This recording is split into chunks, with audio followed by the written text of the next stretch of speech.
All right, well done. We are discussing the poem To Autumn. I'll remind you that it is an ode, and an ode, I'll read the definition. You have something like this, maybe not the exact wording, but it's an enthusiastic and exalted lyrical verse directed to a fixed purpose dealing with one dignified theme. So the highlight of that was it's enthusiastic and exalted. It's praising something directed toward a fixed purpose, which in this case, it's literally speaking to the thing, which in this case is autumn.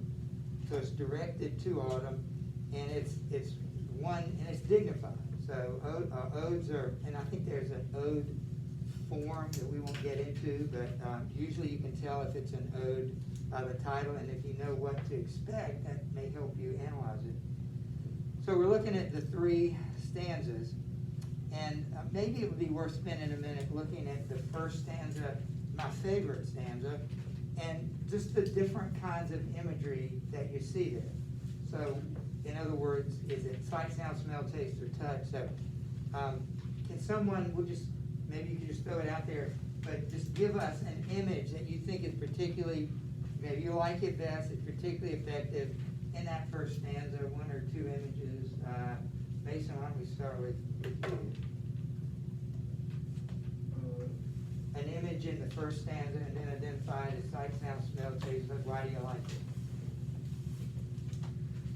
I like when it's actual fruit with ripeness to the core, because it's almost like you can taste it, like the way that fruit, and you can see it too. Very good. I like the way you put that. You feel like you can taste it. Remember, the purpose of imagery is, because the purpose of poetry is primarily to share an experience. It's not to convey an idea or meaning. We know that all things have meaning, right? As believers, all things are imbued with meaning by the Creator. So you can just describe something. That's all you have to do, and we can find the meaning in it. It's not arbitrary. It's not empty. But since poets share experiences, and we experience things primarily through our senses, then if you're going to write a poem about experience, you want the reader to share that experience through his or her senses. Okay, so when you said you could almost feel it, that's exactly what Keats was trying to accomplish. Courtney, what's another one that you might like, you think is effective, first stanza? I liked, I guess kind of going along with Mason's, the sweet kernel. It reminded me of my grandparents live in Iowa, and they used to have sweet corn festivals in the fall, and we would go and we just like do a bunch of corn bean stuff. So that's what that reminded me of, and I like that a lot. I'd say that's a pretty effective image if it causes you to think of an experience that you've had with your grandparents. That's the beauty of good poetry. Liam, give me one. I like the wind and the leaves, the leaves blowing in the wind, that like you can hear it, and also maybe feel the wind. Specifically, where's the line? Read the line for us. And that there's one in the second stanza like that too. But while you're looking for that, Emily, another image. I liked the image of close bosom friend with the maturing sun, because it makes you think of how hot it is during the summer and how you're wishing for fall, and it made me think of, staring outside, and I could feel it, and I could look up, and I could see how close the sun felt, even though I knew, sometimes I know that it's miles away, but it feels as if it's right beside me, so I like that image. So the poem is entitled To Autumn. It's about autumn. So what aspect of autumn, you already kind of mentioned it, what aspect of autumn does this stanza highlight? It doesn't have to be you, it could be anyone. Like the beginning of it? Yes, because everything is ready for harvest. Everything is full and ripe. My favorite, any other favorites before? I like the first line. I used to have a poster in my room that had a picture of a field with trees and with the mist on it or fog. And every time over the 15 years, I've taught here, driving up Horseman Creek, particularly when they used to be more open land and not condos and wide streets, you would see on an autumn morning, which is, by the way, tomorrow, I don't know what time tomorrow, but tomorrow is first day of fall, you see this mist or this fog, low fog on the ground. It's a beautiful picture and always makes me think of the poem. Isn't that interesting? The image makes me think of the poem, whereas also the poem makes you think of the images. It's that closely related. Any particular pattern there? Is there a stronger, if you had to name one, which sense is mostly appealed to in the first stanza? I mean, kind of a debate which you think it is, but anybody? Yeah. I said taste because I felt like there was a lot of like food mentioned. I said taste and touch. Yeah, and of course you can always see it. That's sort of a given. So of all the others, I would have said taste and or touch. They're both connected. Well, what about the second stanza? What aspect of autumn is highlighted there? Avery. I said smell. Okay, give me an example. Like when it talked about the fume of the poppies. Yes. Were you able to identify what aspect of autumn is sort of highlighted? The first one is the beginning of autumn. I just kind of assumed it was just like the middle of autumn, just getting into when everything's really changing. And what process is being highlighted here that happens in autumn? Yeah. Reaping, The harvesting process even describes a harvester there. Well, let's go to the last one, and then what about this last one? Any other sense is highlighted, or what aspect of autumn is being emphasized? Clayton, what do you think? I said sound, because Definitely. there's like multiple animals making noises, like the red-breast whistles from the garden crop, and the hedge crickets sing, and now with trouble song. So the first two stanza, really strong sight, I mean, always sight, but sound, taste and touch. Taste and touch, what I'm trying to say, and maybe sight. Hear sound. You think there might be a reason why he focuses on sound here? And what part of the season is being described?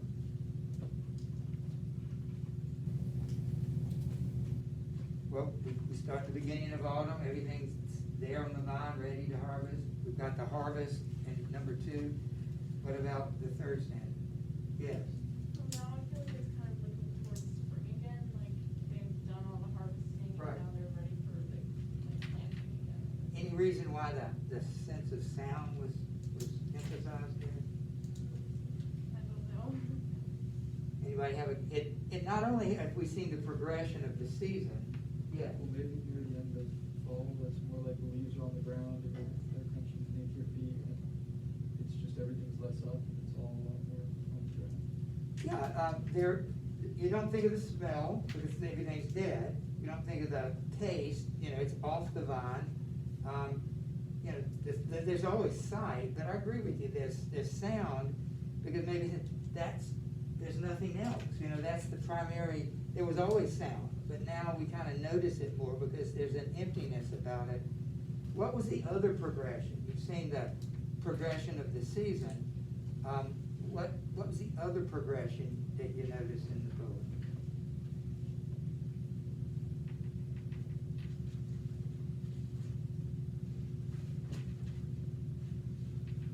Well, it also has to do with time. What is the progression? Yeah, Marie. I feel like it's kind of from morning till night. Exactly. Morning, it says the maturing sun. You've got the mist clearly in the morning. Here you got somebody sleeping, a harvester. It seems like a drowsy afternoon. And then, of course, you've we've got the end of the day, it even says that, the soft dying day. So how is the progression in season and in day, how is that maybe the meaning of the poem? So what is the poem trying to convey? It seems on the surface just a beautiful description of 3 parts of the season, but how is the progression really essential to the meaning? What is the meaning? And the last question kind of gave it away, if you want to look at it.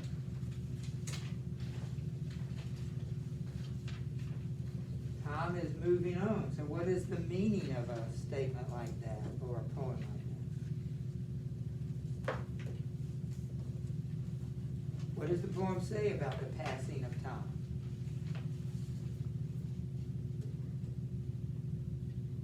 One, I always associate this, I think it was one of their albums that the Beach Boys were always, summer, it was always a summer. And one of their albums called Endless Summer. Well, that's not true. We've just experienced. It's literally over today. No one can deny it. A new season starts tomorrow. I don't care what you think about it. It's over. Yeah, Courtney.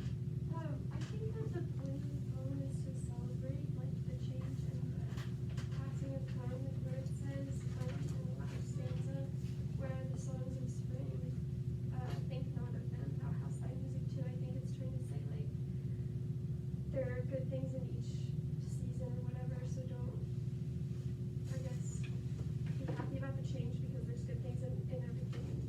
Don't look for other things later. I don't know. And because this is a romantic poem, would you expect it to be primarily pessimistic or optimistic? I think optimistic. You get through the end of fall, but don't worry, spring is right around the corner. So that's an optimistic view, yeah. I would say the third stanza is my favorite. I really like the use of music and sound as imagery and description. Because the gleaning is over, they've gotten what they can from autumn, and whenever I think of autumn or fall, I think of things slowing down, and it just seems like everything kind of moves in slow motion. And so it's a slower music that you have to slow down to hear in the first place, the Yeah. songs of autumn. And at the end, they're looking for spring. I think of spring, I think of life. And, when you're looking for life, you look for sound. Like with the birth of a child, you want to hear a sound. Yeah, very good. You said things slow down. Literally, animals hibernate. You can't get more slow other than dying, is being asleep, and being asleep for months. Everything does, the nature kind of goes into hibernation. The trees hibernate. They're not dead. I mean, that's not the term we use, but they are dormant, I guess is the way. They're still living, but it looks like they're dead. You can't tell if you've got a dead tree in your hands until spring comes around.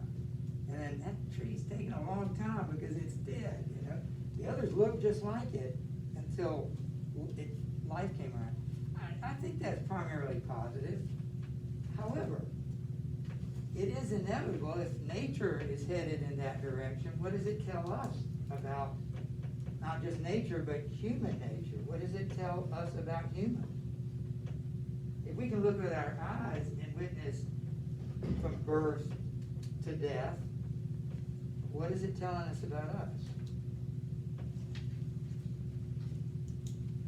Do you see us in here? Do you see that it says anything about human beings? What do we share in common with fall? Yeah.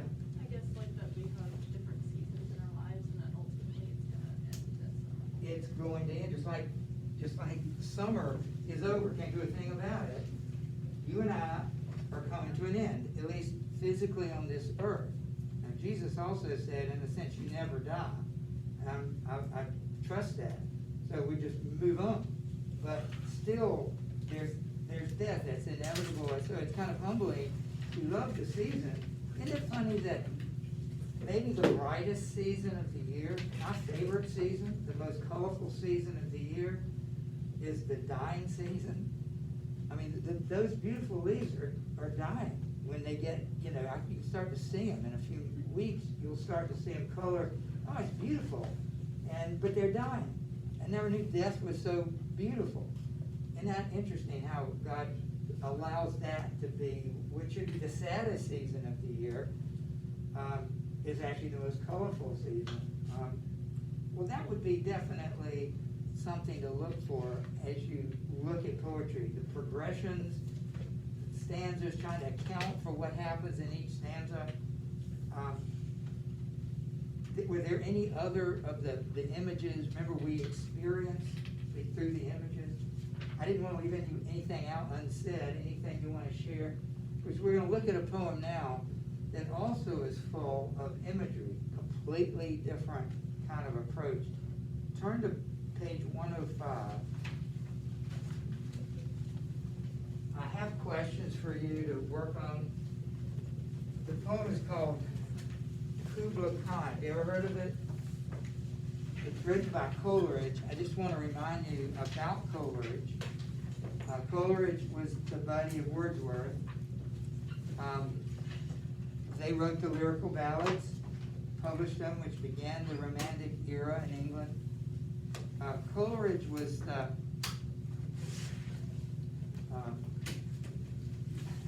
he was their version of Edgar Allan Poe to some degree. You know how Poe wrote about death and wrote about kind of weird stuff. Well, Coleridge had that in him. Robin Ancient Mariner, which was in lyrical ballads, is this strange event at the South Pole that involves spirits and demons and death and life. This is a weird poem. It's got a mixture of the wild and the crazy and also just beauty.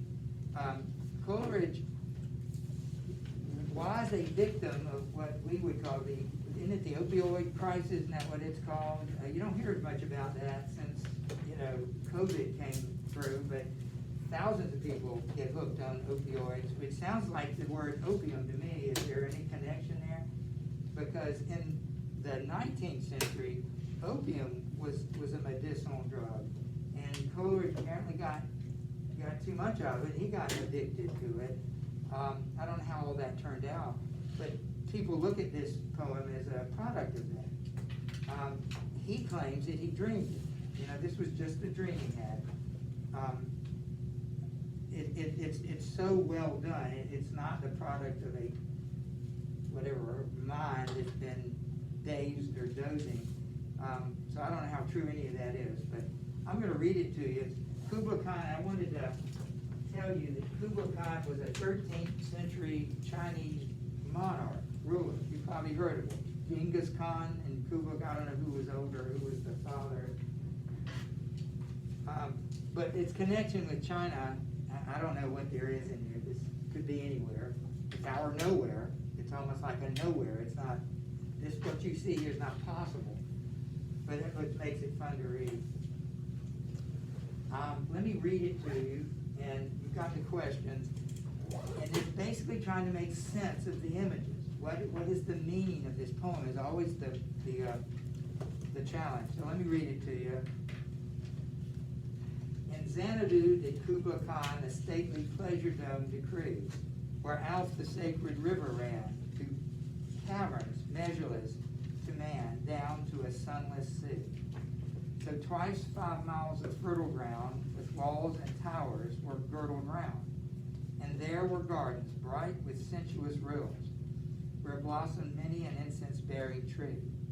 And here were forests ancient as the hills, enfolding sunny spots of greenery. But oh, that deep romantic chasm which slanted down the green hill athwart a cedar cover, a savage place as holy and enchanted as ere beneath the waning moon was haunted by woman wailing for her demon lover. And from this chasm, with ceaseless turmoil seething, as if this earth in vast thick pants were breathing, a mighty fountain momently was forced, amid whose swift half-intermitted burst, huge fragments vaulted like rebounding hail, or chafy grain beneath the thresher's flail. And amid these dancing rocks at once and ever, it flung up momently the sacred river. 5 miles meandering with mazy motion through wood and dale, the sacred river ran. then reached the caverns measureless to man, and sank in tumult to a lifeless ocean. And mid this tumult, Kubla heard from afar ancient voices, ancestral voices prophesying war. The shadow of the dome of pleasure floated midway on the waves, where was heard the mingled measure from the fountain and the cave. It was a miracle of rare device, the sunny pleasure dome with caves of ice. A damsel with a dulcimer in a vision once I saw. It was an Abyssinian maid, and on her dulcimer she played, singing of Mount Abora. Could I revive within me her symphony and song, to such a deep delight 'twould win me, that with music loud and long, I would build that dome in air, that sunny dome, those caves of ice, and all who heard would see them there, and all should cry, beware, beware, his flashing eyes, his floating hair. Weave a circle round him thrice, and close your eyes with holy dread, for he on honeydew hath fed, and drunk the milk of paradise. I'd be curious of your first reaction to that. But why don't you, of course, answer the questions. You're going to have to reread it, and you've got the questions to help. Did I give it to you yet? Okay. Well, you'll have the questions that'll help you with that. The more I read it, the more I like it.